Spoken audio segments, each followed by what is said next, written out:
নিয়াত নেক হলে সেটা আল্লাহ সুবহানাহু তাআলার আরশ পর্যন্ত পৌঁছে যায়, তার একটা বাস্তব প্রমাণ আজকের এই ভিডিওতে দেব। তো চলো শুরু করা যাক। শুরু করছি পরম করুণাময়, অতি দয়ালু মহান আল্লাহর নামে। বন্ধুরা, গত এপ্রিল মাসে কাশ্মীরে একটা নতুন মসজিদ তৈরি হচ্ছিল এবং মসজিদ সেক্রেটারি স্বরূপ ঘোষণা দেন যে আল্লাহর ঘর নির্মাণের জন্য যে যা খুশি পারবেন সাহায্য করুন।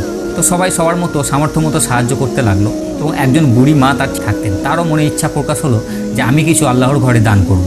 কিন্তু সে ঘর হাতড়ে কোনো কিছু খুঁজে পায় না। হঠাৎ তার চোখে পড়ে একটা ছোট্ট ডিম।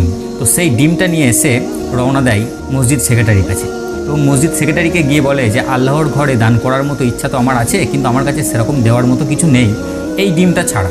তখন মসজিদ সেক্রেটারি হাসতে হাসতে সেই বুড়ি মায়ের ডিমটা নিয়ে নেয়। এরপর সেক্রেটারি সিদ্ধান্ত নেন যে এই ডিমটা তিনি নিলামে তুলবেন এবং যে টাকাটা আসবে নিলামে ডিমটাকে বিক্রি করে সেই টাকাটা মসজিদ উন্নয়ন প্রকল্পে কাজে লাগিয়ে দেবেন। তারপর নিলাম শুরু হলো যথারীতি ঘোষণার পর।